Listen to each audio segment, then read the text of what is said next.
الحمدللہ رب العالمین والعاقبۃ للمتقین اللہم صلی علی محمد وعلی آل محمد کما صلیت علی ابراہیم وعلی آل ابراہیم انک حمید مجید اللہم بارک علی محمد وعلی آل محمد کما بارکت علی ابراہیم وعلی آل ابراہیم انک حمید مجید رب اشرح لی صدری ویسر لی امری واحلل عقدۃ من لسانی یفقہوا قولی سبحانک لا علم لنا الا ما علمتنا انک انت العلیم الحکیم اللہم انفعنا بما علمتنا وعلمنا ما ينفعنا وزدنا علما۔ باب ہے کہ من احب الدفن فی الارض المقدسۃ او نحوها، پاکیزہ سرزمین یا کوئی بھی متبرک مقام میں دفن ہونے کی آرزو کرنا۔ عن ابی ہریرہ رضی اللہ عنہ قال، سیدنا ابو ہریرہ رضی اللہ تعالیٰ عنہ سے مروی ہے کہ ارسل ملک الموت الی موسیٰ علیہ السلام، ملک الموت کو حضرت موسیٰ علیہ السلام کے پاس بھیجا گیا۔ فلما جاءہ سقہ،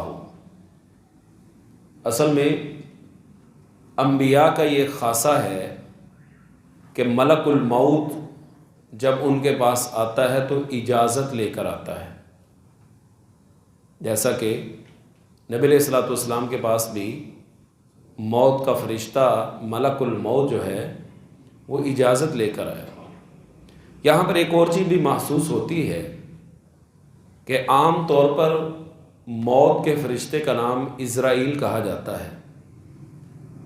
مجھے ابھی تک یہ نام مل نہیں سکا، ممکن ہے ہو، لیکن اللہ تعالیٰ نے حضرت جبرائیل علیہ السلام کا بھی تذکرہ قرآن پاک میں کیا ہے، حضرت اسرافیل کا بھی تذکرہ کیا ہے، حضرت میکائیل کا بھی تذکرہ کیا ہے، احادیث میں بھی ہے۔ یہ جو فجر کی نماز کے بعد ہم دعا پڑھتے ہیں اس میں بھی ہے، اللہم رب جبرائیل و میکائیل و اسرافیل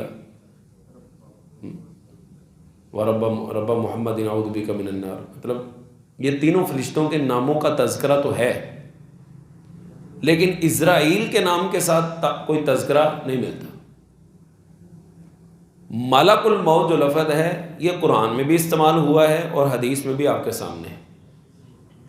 قرآن پاک کے اندر سورہ سجدہ 21واں سپارہ، قُلْ يَتَوَفَّاكُمْ مَلَكُ الْمَوْتِ الَّذِي وُكِّلَ بِكُمْ، تو یہ ملک الموت کا لفظ جو ہے یہ زیادہ صحیح ہے بنسبت اس کے کہ ہم اسرائیل کہیں۔ بہرکیف ملک الموت یہ آیا حضرت موسیٰ علیہ السلام کے پاس، محسوس یہ ہوتا ہے کہ وہ انسانی شکل میں آئے اور پہلے خبر نہیں دی گئی، تو جیسے کوئی بندہ کہتا ہے میں تیری جان نکال لوں گا، وہ اس طرح کا انداز ہوا، حضرت موسیٰ علیہ السلام نے مکہ مار دی۔ تمانچہ مکہ ایک ہی چیز ہے نا جی، سکہ ہو کا معنی مکہ ہی ہوتا ہے، تماچا مارنا، تماچا ایسا زور کی مار دیا ہوگا۔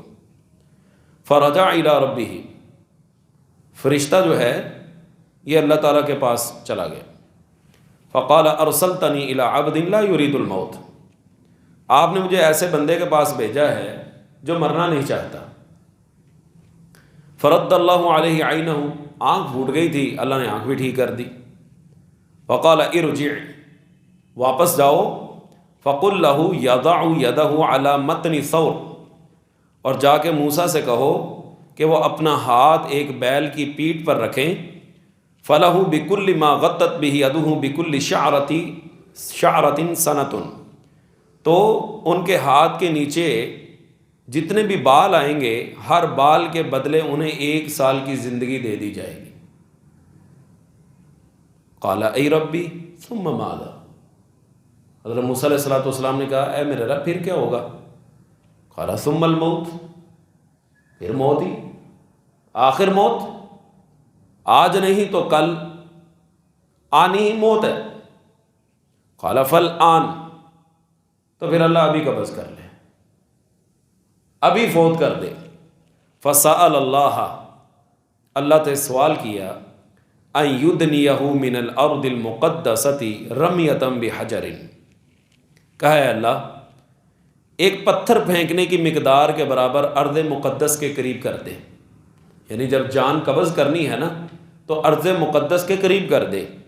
قال وقال رسول اللہ صلی اللہ علیہ وسلم، رسول اللہ صلی اللہ علیہ وسلم فرماتے ہیں، راوی بیان کرتے ہیں، آپ نے فرمایا فلو کنت ثم لرأيتكم قبره الى جانب الطريق عند الكثيب الاحمر، اگر میں وہاں ہوتا جہاں پہ حضرت موسیٰ علیہ السلام فوت ہوئے، وہاں میں ہوتا تو موسیٰ علیہ السلام کی قبر جو سرخ ٹیلے کے پاس راستے کے کنارے پر ہے، میں تمہیں دکھا دیتا، میں تمہیں دکھا دیتا کہ یہ حضرت موسیٰ علیہ السلام کی قبر ہے۔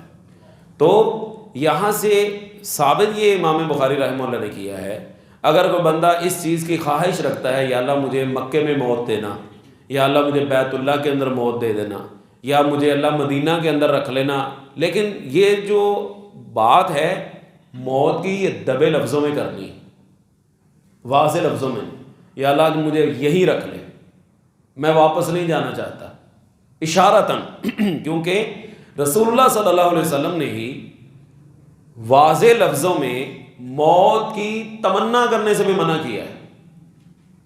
خودکشی کرنا تو بہت دور کی بات ہے، اپنی جان کا خاتمہ کرنا یہ تو بہت دور کی بات ہے، موت کی تمنا اور آرزو کرنے سے بھی منع کیا گیا ہے۔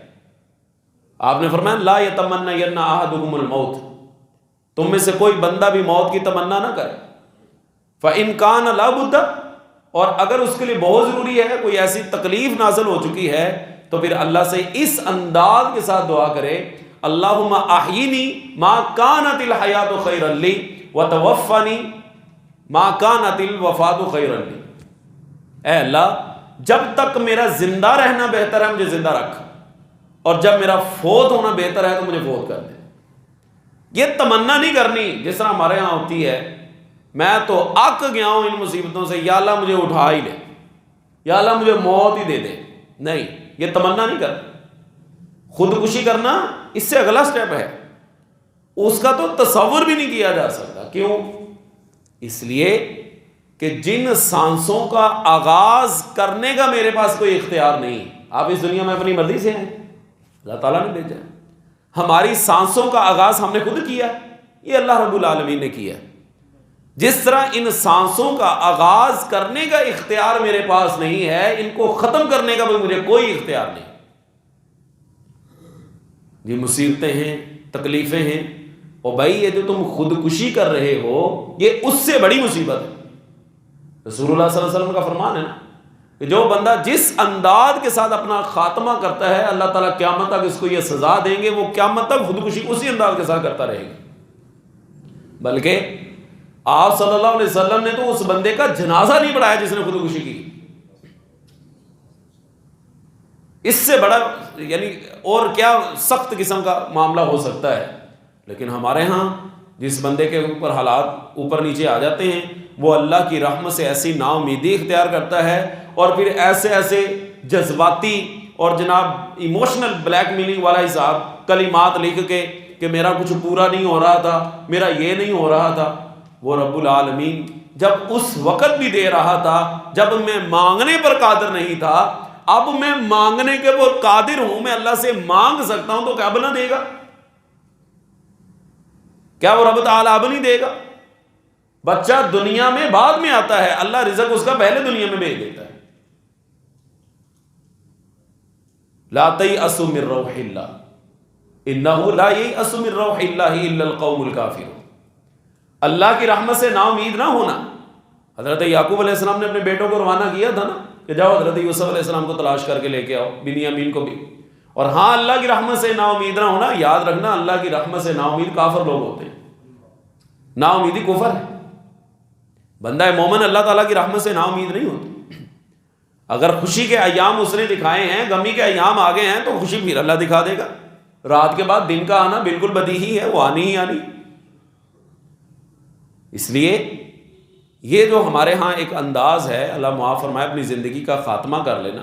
حضرت امام بخاری رحمہ اللہ خود ان کے اوپر بہت زیادہ یعنی تنگ کیا گیا. وہ لوگ جو ان کے مخالفین تھے بہت زیادہ تنگ کیا گیا ان کو. آخر وقت میں انہوں نے اللہ سے دعا کی. دعا دیکھیں کیسے کی. میں نے کہا نا کہ دبے لفظوں کے اندر، اشارتاً، واضح لفظوں میں نہیں. کہنے لگے یا اللہ تیری زمین بڑی کشادہ ہے، بڑی وسیع ہے، لیکن مجھ پہ تنگ ہو گئی. اے اللہ تیری زمین بڑی وسیع ہے، کشادہ ہے، لیکن مجھ پہ تنگ ہو گئی ہے. مطلب کہ اب مجھ سے رہا نہیں جا رہا. باتیں جو ہوتی ہیں نا، باتیں لوگوں کی، یہ حقیقت انسان کو چھلنی کر دیتی، یہ کسی قابل نہیں چھوڑتی. اللہ تعالیٰ نے اپنے پیارے حبیب کو کہا صلی اللہ علیہ وسلم وَلَقَدْ نَعْلَمُ أَنَّكَ يَضِيقُ صَدْرُكَ بِمَا يَقُولُونَ. ہم جانتے ہیں جو یہ باتیں آپ کو کرتے ہیں آپ کا سینہ تنگ ہو جاتا ہے، ہمیں پتہ ہے. اب آپ نے کیا کرنا ہے؟ کیا کرنا آپ نے؟ فَسَبِّحْ بِحَمْدِ رَبِّكَ وَكُن مِّنَ السَّاجِدِينَ. جب سینہ تنگ ہو، ایک تو اپنے رب کی تسبیح بیان کریں، دوسرا اپنے رب کے حضور سجدہ ریز ہو جائیں. وَاعْبُدْ رَبَّكَ حَتَّى يَأْتِيَكَ الْيَقِينُ. اور اتنی عبادت کریں کہ آپ کو موت آ جائے. موت تک اللہ تعالیٰ کی عبادت کرنی ہے، لیکن نا امیدی نہیں کرنی. امید کا دامن اپنے ہاتھ سے نہیں چھوڑنا. اس لیے حضرت موسیٰ علیہ السلام نے بھی یہاں پہ تمنا کی ہے کہ یا اللہ اگر تو مجھے فوت کرنا ہی چاہتا ہے، موت آخر باہر آنی ہے تو مجھے ارض مقدس کے پاس کر دے. اور مدینہ طیبہ کے اندر موت کی خواہش کرنا کہ یا اللہ اگر تو مجھے وہاں پہ لے جائے تو واپس نہ لے کے آنا، وہیں پہ مجھے فوت کر دینا، یا اشارت لفظ بولنا. آپ نے فرمایا جو بندہ من کان یموت فلیموت فی المدینہ، تم میں سے جو بندہ مدینہ میں مرنا چاہے وہ مدینہ میں مرے، جو مر سکتا ہے وہ مرے. میں مدینہ میں مرنے والوں کے لیے قیامت کے دن اللہ کے حضور سفارش کروں گا. والمدینۃ خیر لہم لو کانوا یعلمون. اگر لوگوں کو پتہ چل جائے نا تو مدینہ ان کے حق میں بہتر ہے. یہ وہ علاقہ ہے مکہ اور مدینہ، یہ وہ بابرکت علاقے ہیں جہاں پہ دجال داخل نہیں ہو سکے گا. دجال 40 دن پوری دنیا کے اندر گھومے گا، اور لیکن مکہ اور مدینہ میں داخل نہیں ہو سکے گا. ابھی پچھلے دنوں میں ایک بہت بڑے چودھری صاحب، حضرت صاحب، موٹیویشنل سپیکر، انہوں نے یہ شوشہ چھوڑ دیا، کہتے کوئی دجال نہیں، کوئی یجوج نہیں، کوئی ماجوج نہیں. جب انسان ایکسٹرا اس کے اندر کانفیڈنس آ جاتا ہے نا، اور وہ ایکسٹرا کلیور بننے کی کوشش کرتا ہے، چالاک اور ہوشیار بننے کی کوشش کرتا ہے، پھر وہ اس طرح کی بھونگیاں مارتا ہے. اور وہ نصوص جو قرآن و حدیث کے اندر یاجوج ماجوج کا تو اللہ نے بھی تذکرہ کیا قرآن پاک میں. دجال کا تذکرہ ایسا تذکرہ ہے، نبی کریم صلی اللہ علیہ وسلم نے فرمایا کہ مجھ سے پہلے جتنے انبیاء گزر چکے ہیں، ہر نبی نے اپنی امت کو اس فتنے سے ڈرایا، اور وہ کہہ رہا ہے یہ ہے ہی نہیں، ہونا ہی نہیں ایسا.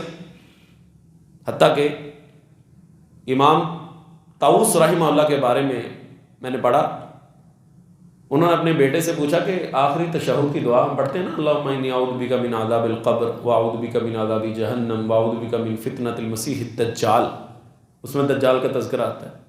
انہوں نے اپنے بیٹے سے پوچھا کہ تو نے آخری تشہد میں اس دعا کا اہتمام کیا؟ وہ کہنے لگا نہیں، میں نہیں پڑھ سکا. کہنے لگا چلو ساری نماز دوبارہ پڑھو، جا کے ساری نماز دوبارہ پڑھو. یعنی ہمارے سلف صالحین کس قدر اہتمام کرتے تھے اس فتنے سے بچنے کے لیے. اچھا پھر آپ دیکھیں مذاق کیسا اڑایا جا رہا ہے. لو جی سورۃ کہف کی ابتدائی 10 آیات جس نے حفظ کر لی وہ دجال کے فتنے سے محفوظ رہے گا. سورۃ کہف کا اور اس کا کیا کمپیریزن؟ انا للہ و انا الیہ راجعون. اور بھائی تلاوت قرآن تو باعث برکت ہی برکت ہے. اس کے ذریعے اب ایک بندہ سورۃ اخلاص، نبی علیہ السلام نے فرمایا جو بندہ 3 مرتبہ سورۃ اخلاص پڑھ لے اس کو پورے قرآن کا اجر مل جاتا ہے. یا اور بھی بہت ساری قرآنی نصوص جو ہیں، قرآن ویسے ہی باعث برکت ہے، اور اس کا استہزاء دیکھیں کس انداز کے ساتھ کیا جا رہا ہے. جی سورۃ کہف کا دجال کے فتنے سے کیا تعلق؟ اور بھائی نبی کریم صلی اللہ علیہ وسلم نے فرمایا آپ کے اس حکم کے اوپر تم طنز کر رہے ہو، توہین کر رہے ہو، استہزاء کر رہے ہو، تمہیں اس بات کی کوئی حیا نہیں آتی؟ کوئی شرم نام کی کوئی چیز نہیں کہ رسول اللہ صلی اللہ علیہ وسلم فرما رہے ہیں اور تم اس کے اوپر جو ہے وہ کہہ کا لگا کے اور جناب اس طرح توہین امیز انداز کے ساتھ یہ کہہ رہے ہو کہ جی ایسا کوئی مسئلہ ہی نہیں۔ ایک مومن حکمت نہیں ڈھونڈتا کہ اس معاملے کی حکمت کیا ہے، جب رسول اللہ صلی اللہ علیہ وسلم نے فرما دیا اس کے ساتھ کیا اٹیچمنٹ ہے، ہمیں کیا پڑی ہے اس کے اندر وہ حکمتیں تلاش کرنے کی۔ دیکھیں نا نبی کریم صلی اللہ علیہ وسلم جب معراج سے واپس آئے اور آ کے آپ نے بتایا کہ میں معراج کر کے آیا ہوں، میں نے بیت المقدس تک سفر کیا ہے اور میں نے 7 آسمانوں کی سیر بھی کی، جنت جہنم بھی دیکھی رات کے کچھ حصے میں۔ ابو جہل آ گیا حضرت ابو بکر رضی اللہ تعالیٰ عنہ کے پاس، آ کے کہنے لگا اگر کوئی بندہ یہ کہے کہ رات کے کچھ حصے کے اندر میں 7 آسمانوں کی سیر کرایا ہوں، جنت جہنم دیکھا ہے، بیت المقدس ہو آیا ہوں، یہ بات ماننے میں آتی؟ کہنے لگے نہیں۔ کہنے لگا تمہارا یار کہہ رہا ہے محمد صلی اللہ علیہ وسلم۔ حضرت ابو بکر رضی اللہ تعالیٰ عنہ نے فرمایا کہ اگر وہ فرما رہے ہیں تو یہ حق ہے، پھر اس میں کسی قسم کی کوئی گنجائش نہیں ہے۔ تفاسیر میں لکھا ہے کہ یہی وہ موقع تھا جب اللہ تعالیٰ نے حضرت ابو بکر کو صدیق کا لقب جو ہے وہ عطا فرمایا، والذی جاء بالصدق وصدق بہ اولئک هم المتقون۔ اگر میں بول نہیں رہا تو اہل تشیع کی ایک تفسیر ہے غالباً تفسیر قمی، اس کے اندر بھی یہ لکھا ہے کہ اس آیت سے مراد حضرت ابو بکر رضی اللہ تعالیٰ عنہ کی صداقت ثابت ہے کہ اللہ تعالیٰ نے اس موقع پر ان کو صدیق کا لقب تھا، کیونکہ عقل وہ مانتی نہیں کہ ایک آدمی آدھی رات تھوڑے سے حصے میں وہ جناب 7 آسمانوں کی سیر کر رہا ہے، بیت المقدس کا جو اس دور میں مہینے کا سفر ہے، پھر جنت جہنم دیکھنا، یہ تو ماننے میں نہیں آتا، محال ہے۔ لیکن کیونکہ رسول اللہ صلی اللہ علیہ وسلم نے فرمایا یہ آپ کا معجزہ ہے، اور معجزہ وہی ہوتا ہے جو عقل کے ماوراء ہو، اس کو سمجھنا ہے۔ لیکن دین نام ہے تابع داری کا، عقل کے پیچھے چلنے کا نہیں۔ یہی وجہ ہے کہ جن لوگوں نے بھی عقل کی تابع داری کی، عقل کے پیچھے چلے، وہ لوگ گمراہ ہو۔ حضرت علی رضی اللہ تعالیٰ عنہ کا جو قول ہے، سچی بات یہ ہے، وہ خلاصہ ہے پورے دین کا۔ فرماتے ہیں لو کان الدین علی الرأی، اگر دین عقل کے مطابق ہوتا، لکان اسفل الخف اولا بالمسح من اعلی، تو موزوں پر ہم جو مسح کرتے ہیں نا وہ ہم اوپر سے کرتے ہیں، حالانکہ گندگی کہاں لگتی ہے؟ نیچے۔ مسح کہاں کر رہے ہیں؟ اوپر۔ کہتے اگر دین عقل کے مطابق ہوتا تو موزوں پر مسح نیچے ہونا چاہیے تھا، اوپر نہیں ہونا چاہیے تھا۔ لیکن وقد رأیت رسول اللہ صلی اللہ علیہ وسلم یمسح علی ظاہر خفیہ، میں نے اللہ کے رسول صلی اللہ علیہ وسلم کو جو موزوں پر مسح کرتے دیکھا ہے وہ اوپر سے دیکھا ہے، نیچے سے نہیں دیکھا۔ خلاصہ بیان کر دیا، کیا کمال درجے کی بات فرمائی ہے۔ تو دین نام ہے اللہ اور اس کے رسول کی تابع داری کا، اپنی عقل کے گھوڑے دوڑانے کا نام نہیں۔ یہی وجہ ہے، تاریخ اٹھا کے دیکھیے آپ، بہت سارے گمراہ فرقے انہوں نے عقل کا ہی اپنا معیار بنایا، نتیجہ کیا ہوا؟ گمراہ ہو۔ اور جن لوگوں نے اللہ اس کے رسول کی اتباع کو، فرما برداری کو معیار بنایا اور اسی کو اپنی زندگی میں لے کے چلے، اللہ تعالیٰ نے دنیا میں بھی ان کو کامیاب کر دیا اور آخرت میں بھی کامیابی ان کا انتظار کر رہی۔ اللہ تعالیٰ سے دعا ہے کہ اللہ تعالیٰ ہمیں بھی ان بابرکت جگہوں کے اوپر وہیں پہ رکھ لے۔ اللہ تعالیٰ ہمارا جو ہے وہ کیا کہتے ہیں مقبر، قبر، اللہ وہیں پہ ہماری بنا دے۔ اللہ تعالیٰ خاتمہ ایمان کے اوپر فرما دے۔ اللہ تعالیٰ ہر قسم کی شرور سے، ہر قسم کے فتنوں سے بچا کر کلمہ لا الہ الا اللہ کے اوپر ہمارا اختتام کر دے۔ وآخر دعوایا الحمد للہ رب العالمین۔